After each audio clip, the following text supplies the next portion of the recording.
Welcome back to the channel. I just wanted to post a quick video going through my current running shoe collection. So at the moment I've got 7 pairs of shoes in my collection, and I've ordered these sort of on the left hand side, sort of least expensive, going through to, broadly speaking, most expensive. So just start on the left hand side.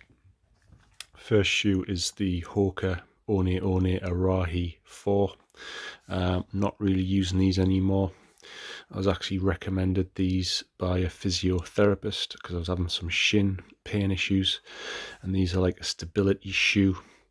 I'll link to a little video I did running through the spec, but I have stopped using these, to be honest, because I don't think I need a stability shoe. If I'm honest, I think I was making some training errors in terms of intensity at the time that was causing the shin problems, so pretty much stopped using those.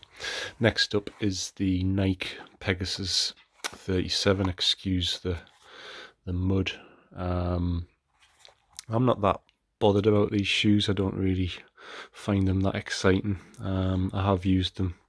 I tend to just use these, as you can tell, off-road now. So if I'm doing like grass type work, I tend to use these, but I'm not really that enamored with them.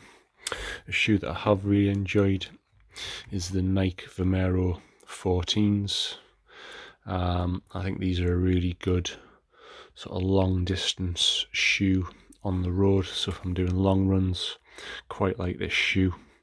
I would highly recommend it. Again, I'll link to a video I did running through the spec. Next up is the Nike Zoom Fly 3s. This was a shoe that I really liked, but I've stopped using them because I think one of the problems with this shoe is the narrowness of the front.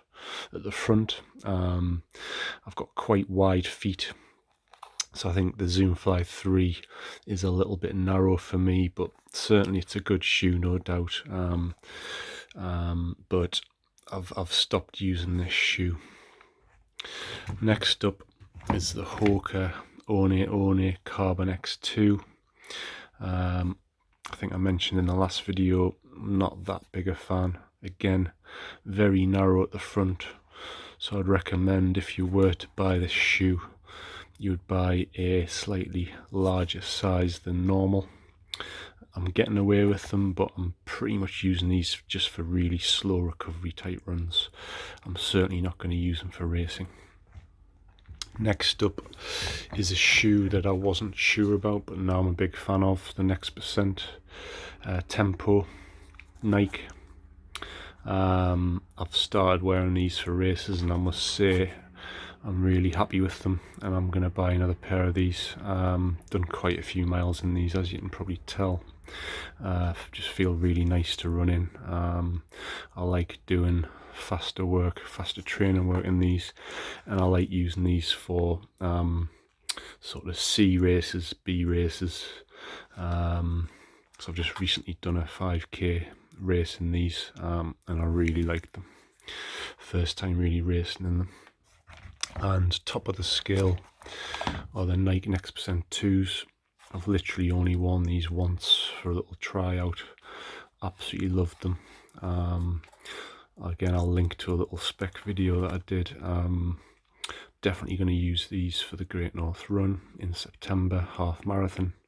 Highly recommended. So I'll hopefully do some more videos on these in particular. I just think they're fast, much faster than the Hoka Carbon X2s. So as you can see, all of my shoes are either Hoka or Nike, but I am looking into potentially trying the Adidas Super Shoe. Going to look into that. And just as a bit of context, historically I have been quite loyal to the likes of Brooks and also On. I used to use On Clouds quite a lot, but definitely switched. I'd say Nike is my favourite brand. Hoka, not that impressed with. Not planning to buy any more Hokas, but planning to maybe get into Adidas. Asics is another brand that I'm looking at as well, but Apologies, I am trying to say Nike, but I always say Nike. But I hope that video has been useful. If you've got any comments, I'd love to hear from you, and speak to you again on the next one.